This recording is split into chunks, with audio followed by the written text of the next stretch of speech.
Muy bien, y ustedes ya lo han visto, este alza de un 17,3% en la canasta básica detectado en mayo, o sea, entre mayo y mayo, ha generado muchísima preocupación. ¿Hacia dónde vamos si este escenario se mantiene? ¿Qué podemos hacer? Estamos en paralelo en una feria con Javiera Salazar, ustedes ya lo habían visto, que está junto a los molestos consumidores y también junto a nosotros a don Rafael Romero, socio y economista de PKF Chile.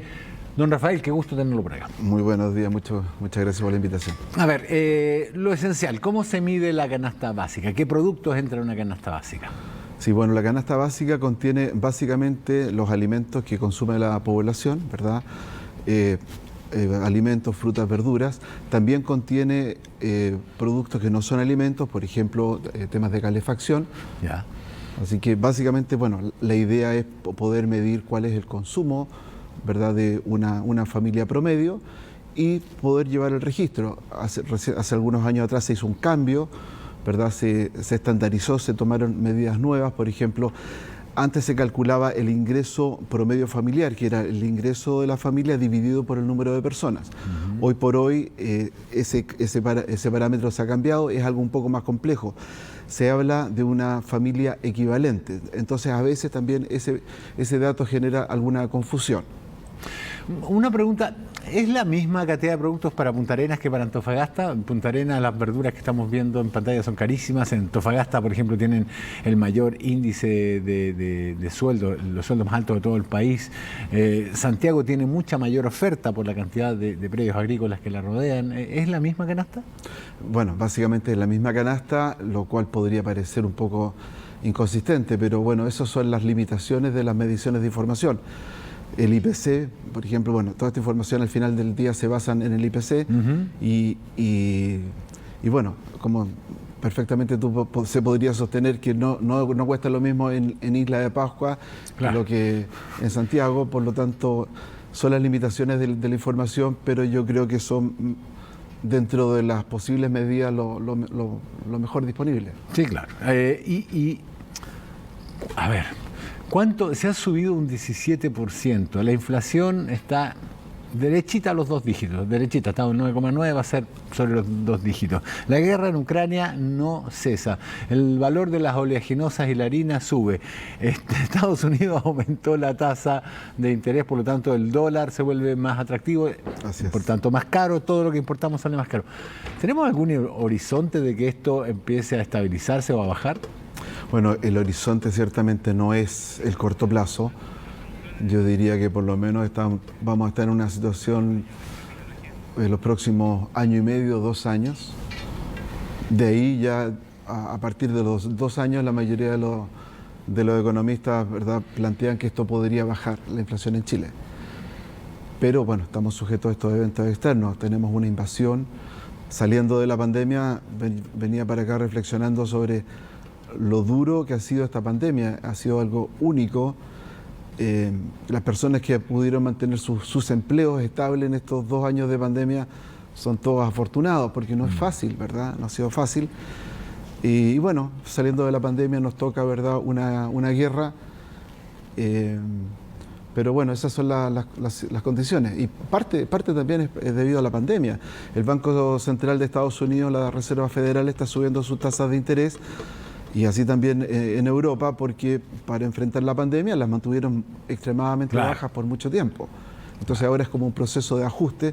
Lo mismo observamos que el Banco Central en Chile está subiendo la tasa de política monetaria, que también tiene sus críticas porque, ¿verdad?, esa es como la herramienta que conocemos en Chile, subir las tasas de interés. En Estados Unidos están haciendo algo equivalente. Y como te comentaba, hay críticas porque al final del día, de alguna manera, en Chile se sube la tasa de interés, se va a frenar la expansión económica, eso va a afectar la creación de empleo y bueno, y tenemos todo este ciclo, un ciclo, digamos, perverso en que si las personas o está desempleada o los sueldos no suben, la inflación te afecta mucho más. Claro, y de hecho, a ver, tomando en cuenta que la depreciación de los sueldos, del valor real, afecta directamente a los consumidores, vamos a establecer contacto con Javiera Salazar. Javiera, ¿cómo estás? Lo conversábamos la semana pasada.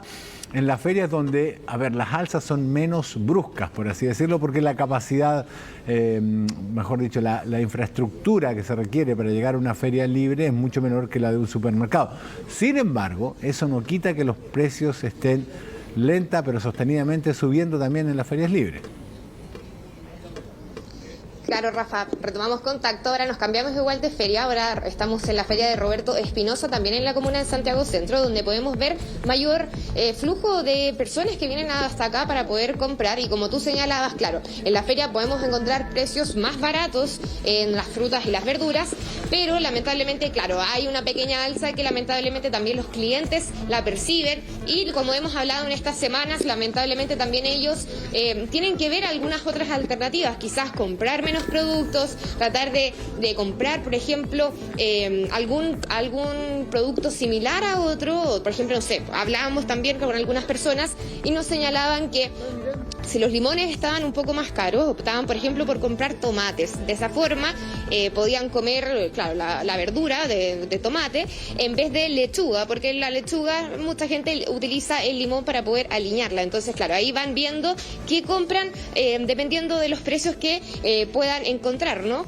Y lamentablemente, claro, muchas veces tienen que sustituir finalmente el producto que necesitan, pero obviamente hay productos como, por ejemplo, la papa, que son sumamente necesarios en la alimentación de todos los chilenos, ¿no? Muchas comidas preparamos con los tubérculos, entonces, claro, hay cosas que lamentablemente uno no puede sustituir, y ahí uno puede ir viendo, claro, si compra palta, si compra tomate. Acá, por ejemplo, los precios están re similares, el limón también está a 500 pesos, el tomate está a 1.200, un poquitito más elevado que la feria anterior. Las papas también se encuentran, por ejemplo, 5 kilos en 3.000 pesos, y las naranjas 800 pesos, re similar a lo que vimos anteriormente. Entonces, claro, la idea, y siempre lo que dicen los expertos, es poder recorrer la feria. Esta, por ejemplo, es bastante larga, entonces, claro, poder recorrer e ir viendo en qué local compra, dependiendo obviamente de la calidad y también del precio. Pero claro, como señalábamos y estamos hablando de la canasta básica familiar,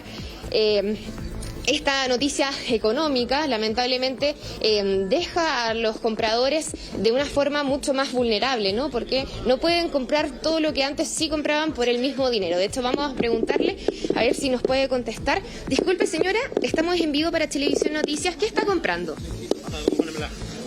Disculpe, bueno, no se preocupe. No, la estábamos interrumpiendo en su compra de sábado, ¿no? Entonces vamos a tratar de ver. Disculpe, caballero, en vivo para Televisión Noticias. ¿Qué está comprando? Todo lo que es verdura aquí en la feria, porque está un poco más económico que en el supermercado, que en Franklin. Perfecto. ¿Y cómo encuentra, por ejemplo, los precios? Bueno, como siempre ha sido, unos más altos por la estación, otros bastante accesibles. El limón ha bajado la naranja, el tomate aquí está accesible. Han andado relativamente bien, pero hay otros que están excesivamente caros. Claro, y otros productos, por ejemplo, de la canasta básica, que ya están mucho más elevados. Exactamente, ha estado un poco complicado lo de los precios, pero esperemos que se pueda estabilizar, lo puedan estabilizar, que esa es la idea. Claro, esa es la mayor idea. Y claro, quizás venir a la feria es una de las mejores opciones para poder ahorrar un poco más, ¿o no? Claramente la feria otorga otros precios que, como le decía antes, los supermercados no nos ofrecen, y que en algunos centros de distribución también son más caros. Claro, va a depender de la calidad del producto, pero aquí hay buena calidad y los precios son accesibles. Perfecto. ¿Cuál es su nombre? Pablo. Pablo, muchas gracias, que esté muy bien. Bueno, ahí podíamos entonces hablar con Pablo, quien nos explicaba y nos relataba lo mismo que estábamos contando, que hay que tratar de ver las ofertas que los mismos feriantes tienen para poder así comprar lo que ellos necesiten. Y bueno, hay muchas, dentro de las cosas que nos señalaban también, es que si un precio está muy caro, quizás privarse de comprar esa fruta y comprar otra, como lo señalábamos, Rafa.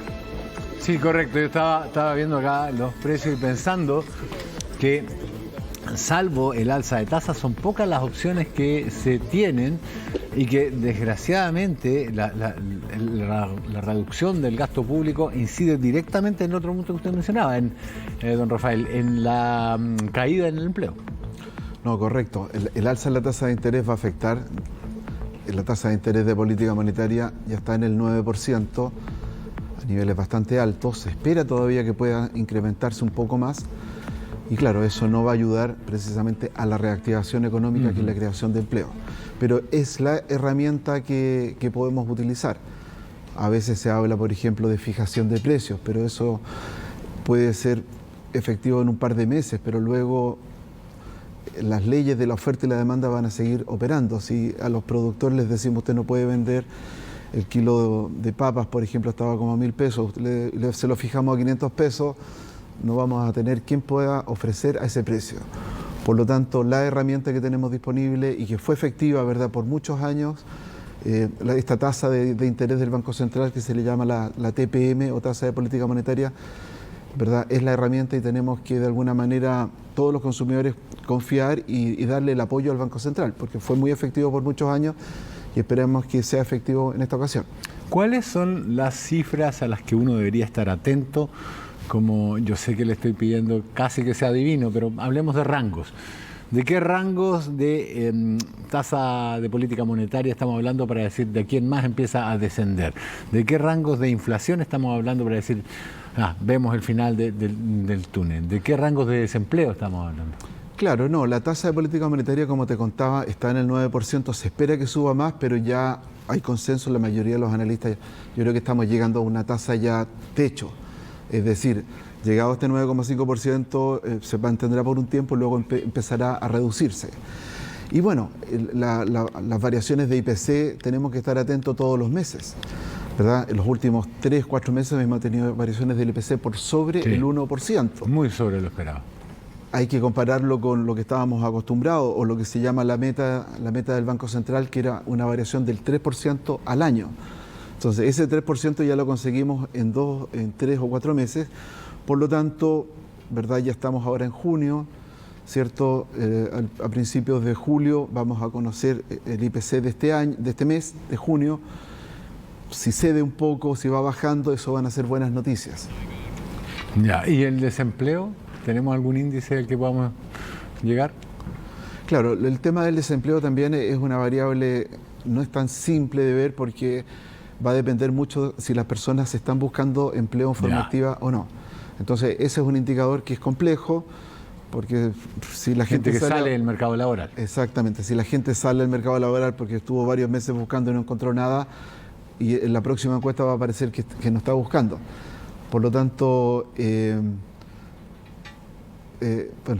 parámetro es complejo, Es más complejo. Pero en la medida que se vea tasa de desempleo decreciente, eso significa que, ¿verdad?, que son buenas noticias para la economía.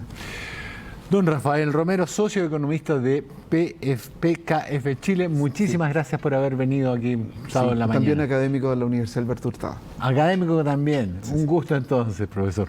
Muchas gracias. Son las 10:58 y un hombre fue detenido por comercializar ajolotes a través de Facebook.